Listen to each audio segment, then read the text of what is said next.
जी sir, ये तो है कि आज 10,000 का जुर्माना लगा है। वो कल की टिप्पणी इतनी बड़ी नहीं थी, आज जो तुम्हारे केस में हमेशा के लिए लिख गया कि सरकार एक बार इस पर जुर्माना किया जा चुका है।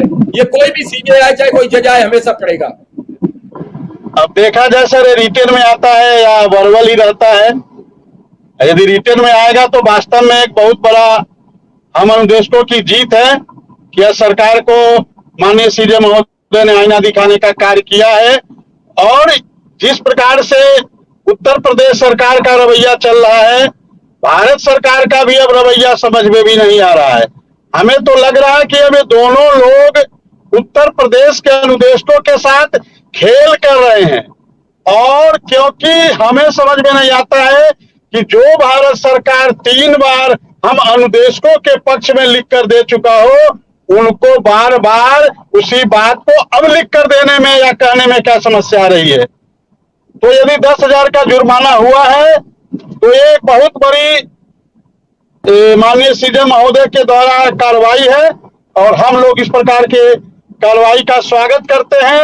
लेकिन 10,000 क्या हम मानते हैं जुर्माना हुआ है, लेकिन थोड़ी देर के लिए इस हम अनुदेशकों को, जिसको अपना जीवन यापन चलाने में इतनी समस्या हो रही है, वो अनुदेशक किस प्रकार से अपना परिवार चला रहा है।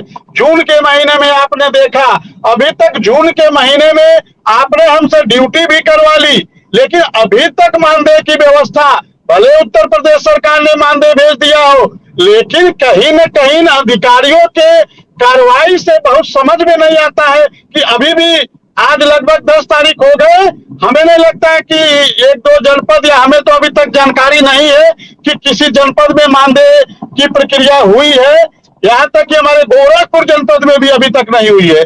तो समझ में नहीं आता है कि जिसका पेट पहले से भरा हुआ है, जो 70,000 80,000 पाता है, उसके वेतन की व्यवस्था तो आप 1 तारीख को ही कर देते हो, और जिसको आप इतना कम मानदेय देते हो, 9,000 देते हो, 10,000 देते हो, उसको मानदेय देने में उनका मानदेय, उनका वेतन तो आप साल भर का बजट एक साथ भेज देते हो।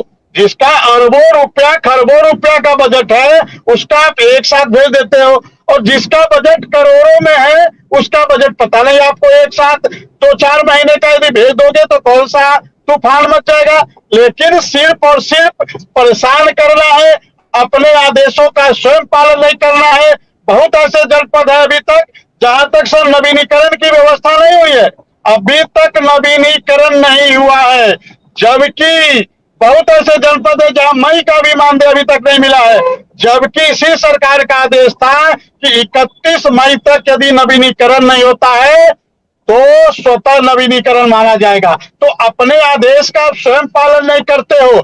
और सर मैं आपको बताऊं, प्रतापगढ़ में जिस प्रकार से तुगलकी फरमान जारी होते हैं, महाराजगंज में जिस प्रकार से तुगलकी फरमान जारी होते हैं कि प्रधानाध्यापक आप वो तय करेंगे कि जिस विषय को अनुदेशक पढ़ाता है उस विषय में उस कक्षा का विद्यार्थी जितना मार्क्स पाता है उसके अनुसार अनुदेशक का मूल्यांकन होगा। हम इसका स्वागत करते हैं, लेकिन ये व्यवस्था सबके लिए बनना चाहिए। सिर्फ अनुदेशक को बलि का बकरा नहीं बनाना चाहिए। आप जो गणित पढ़ाता है, जो हिंदी पढ़ाता है, जो इंग्लिश पढ़ाता है, उसके लिए भी ये व्यवस्था बनाए, तब लगेगा कि हाँ आप वास्तव में न्याय कर रहे हैं, न्याय आपके लिए प्रिय है। लेकिन आप तो अनुदेशकों के साथ लगातार बार बार अन्याय करोगे। 100 बच्चे नहीं पूरे होते। विक्रम सिंह, समय हो चुका है, तो मैं कल फिर आपसे बात करूंगा। और अच्छी बात है, अगर कोर्ट पे जुर्माना होता है तो अनुदेशकों की जीत होगी और लगातार कुछ अच्छा होने वाला है। तय ये है कि शायद कुछ समय खराब है, कुछ समस्याएं विपरीत है, जल्द हम